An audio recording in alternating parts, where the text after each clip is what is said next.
Hey, it's me, NT, and welcome to the Vampire Hunters Major Content Update video.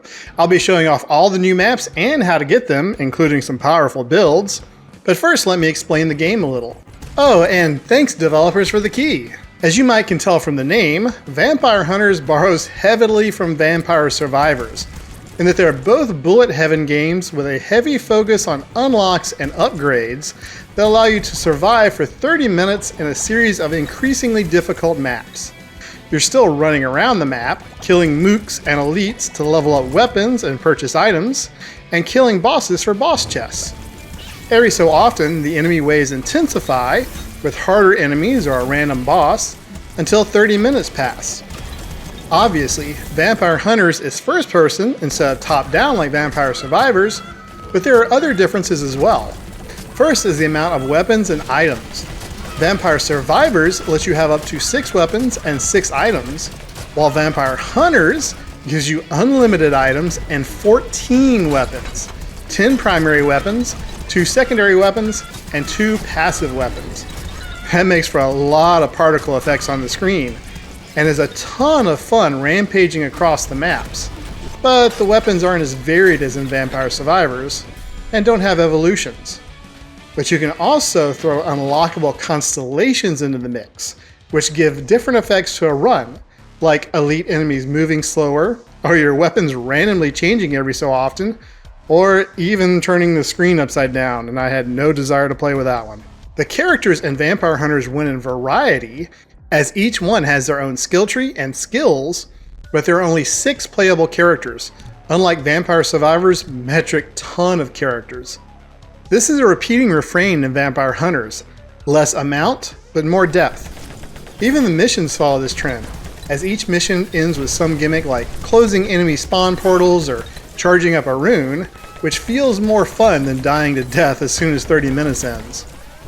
The major content update added 12 new constellations, 18 new items, and 3 new maps. Here's a lowdown on the new maps and how to get them. You unlock the first bonus map by hunting a boss while ziplining across the corrupted necropolis. To make this as easy as possible for you to unlock, let me share my favorite super powered build, the all revolver strat. Now this strategy revolves around 2 constellations and of course the weapon. The first constellation you're going to want to get is Aquarius. Aquarius grants that all primary weapons that appear in the shop will be the same as your initial one, and after acquiring a secondary and a passive weapon, any subsequent ones that become available in the shop will be identical to them. You can get Aquarius by hunting 25 elites. Another great constellation is Gemini. Gemini grants that you can't use alternative shots, but you start with a weapon in each hand. When shooting with one hand, all the weapons in the other hand deal 5% damage on their next shot. You can get this by surviving 10 minutes in a run in the Survivors mode. Now, Revolver is an amazing pairing with these constellations because first of all, it has Ricochet, which will decimate any mooks. But at level 1, Revolver damage is increased by 25% for each revolver you have, and at level 5, it's increased to 50%. Thanks to Gemini, you begin the run with a 50% damage bonus. Aquarius makes it easy to get 10 revolvers, which grants a 250% damage bonus at level 1. If you level all the revolvers up to level 5, you get a 500% damage bonus. Now, while that is the most powerful build I found, I discovered that this combination of Aquarius and Gemini works great with a bunch of other weapons. For instance, to unlock Barrow Deep, I use the Crucible, which has burn, bleed, and extra damage against bosses. As you can see, the skull ship has just appeared. I'm busy clearing out the mooks and actually kind of trying to avoid him. He's on the other side of the wall there. What I want to do right now is get all the way up to the top of the temple. I kind of started in the middle when he spawned in. He's just following me. He'll chase me all through this temple. I can see him, but I'm trying not to take too much of his health, and I actually just almost took too much right there. So now I'm waiting for him to catch up. I'm standing right at the zip line. I'm taking a couple shots, but it's okay. He's not hitting that hard. But I'm on the zip line. I'm aiming at him, and look at that. 2 volleys from the Crucible, and I've got the acknowledgement, the achievement Mod Zip, which is showing that I successfully killed a boss while ziplining, and have unlocked Barrow Deep, an underground dungeon filled with goblins and elites. This map is really neat because of the crisscrossing paths and the confusing routes. Fall all the way to the bottom and you might end up in a pool of acid, but if you avoid that, you're treated to one of the only teleports in the game. I took on this map with the garlic guns that poison enemies, which worked great until the game sent a lot of elites after me with their huge health pools. That is an issue with this game, where certain weapons just can't keep up in damage per second in DPS. The fact that there was a bunch of shotgun cannon elites hitting me at range in this map also didn't help. You unlock the second bonus map by hunting 2 blue Oni within 5 seconds using only Killer Frost. For this one, we're going to use the same constellations, Aquarius and Gemini, but you'll have to buy Killer Frost, which is like a frost flamethrower, or your character by spending 1 soul in the weapon shop. By the way, I exclusively played Scout during my playthrough because I didn't want to split my leveling up among multiple characters. Scout is great anyway because the double jump and dash not only gets you out of trouble, but also lets you reach out of the way shortcuts and treasure chests more easily.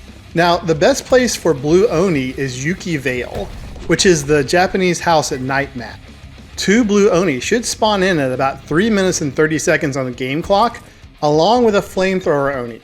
Now, if you miss these 2, it's really best to restart the mission because it will take too long to get 2 of them together again. I actually accidentally killed one with the blood dash instant kill ability that the scout has once you fill up your blood bar, and just had to restart. That means that you have 3 minutes and 30 seconds to try to get as many Killer Frost as you can, as high level as you can. Having a high luck will help with this, as your initial pickup could be level 1 all the way up to max level 5 if you're lucky. And one of the artifacts the scout can equip is the Deck of Destiny, which will grant 15% extra luck to help with this. So I suggest unlocking the Deck of Destiny before trying this challenge. Now, it's very important that you do not get any primary or secondary weapons, only Killer Frost, nothing else, because dealing damage with a different weapon, even if it's passive, will invalidate the achievement. Now, once you hit 3 minutes and 30 seconds, you're just going to hang out at the bottom of the building, killing all the mooks, waiting for the 2 blue Oni to get down there. It'll take a little bit, but not too long after, you'll see the first one.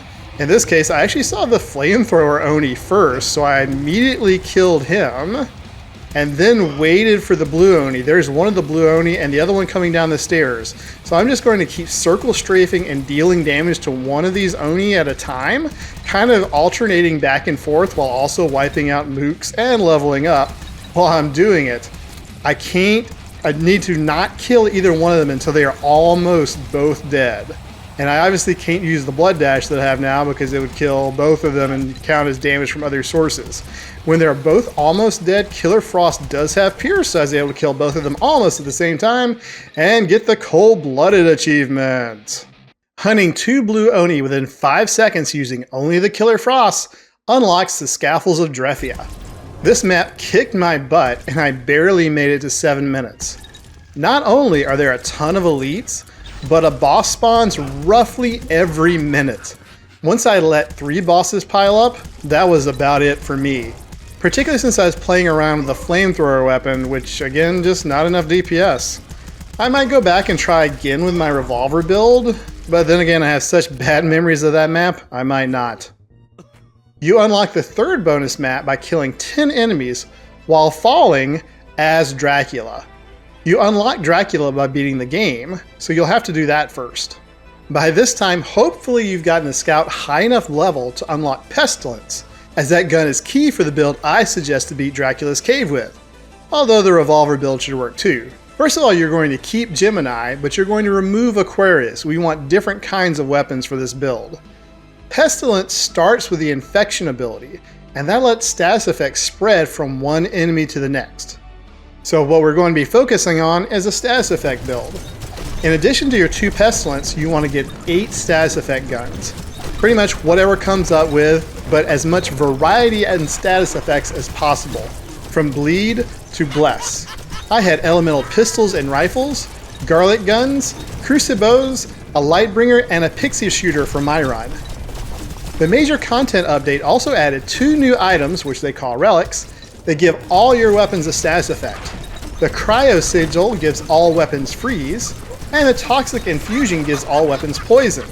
So if you see either one of those, make sure to grab it. And I was able to get the Toxic Infusion on multiple runs, so I think it's not that rare. After you get your build all set, you can stand on this set of dead-end stairs. They really only lead to a treasure chest that's sometimes there, and shoot people as they come around the corner. That's going to let more area of effects stack up and more statuses be shared, and you're also going to hit the turtle people in the back. Then all you have to do is kill Dracula and you'll unlock him. Killing 10 enemies while falling as Dracula was super easy. I selected him as my character and went back to the corrupted necropolis, intending to jump off the zip line at the top of the map and fire from the top. But because I was using my revolver build, and because revolver bullets ricochet, I was able to jump from a little bridge and easily kill 10 mobs, unlocking the last bonus map, Kami's Last Training Hall. Now, Kami's Last Training Hall has even more crisscrossing platforms than Barrow Deep, and can be quite confusing to traverse. Basically, there's one path that snakes through the top of multiple rooms. Fall off that, and you'll have a long way back to where you were. Again, I was playing with a weapon that couldn't keep up with the DPS, the Bubble Blaster, and when I noticed how little damage I was doing to the bosses, I just took an L on purpose. Also, it took me over 12 hours on and off to get to this point, so I was ready to move on to something else. So that was Vampire Hunters. Thanks a bunch for watching. I'm releasing at least one video a week on interesting new games, so if you haven't subscribed yet, would you blood dash down to the subscription button and turn notifications on? If you're already subscribed, thank you. And if you want to support me further, there's a Ko-Fi link in the description. Now, do I recommend Vampire Hunters? I know I spent a lot of time at the beginning of this video comparing Vampire Hunters to Vampire Survivors, but Vampire Hunters really is its own thing, and not just because of the first-person perspective. I had a ton of fun playing it, and there's a lot of variety in the weapons and the upgrades. I love the constellation system because it serves as a more fine-grained difficulty modifier. Want it harder? Turn on links and the enemies double in speed. Easier? My favorite when I needed to make progress was Vulpecula, which removed the giant turtle shells from the shield carriers. Or if you just want to challenge your adaptability, turn on Camelopardalis, where all weapon and upgrade choices are random. There's also probably another 30 hours or more of replayability, since there are a ton of achievements I need to do to unlock new items, weapons, and constellations. And there are 5 more characters with their own unlocks and skill trees to explore. So yes, I definitely recommend Vampire Hunters. So if you thought this looked interesting, maybe show the developers some love and pick up a copy. Until next time, hope y'all have a great night, and bye!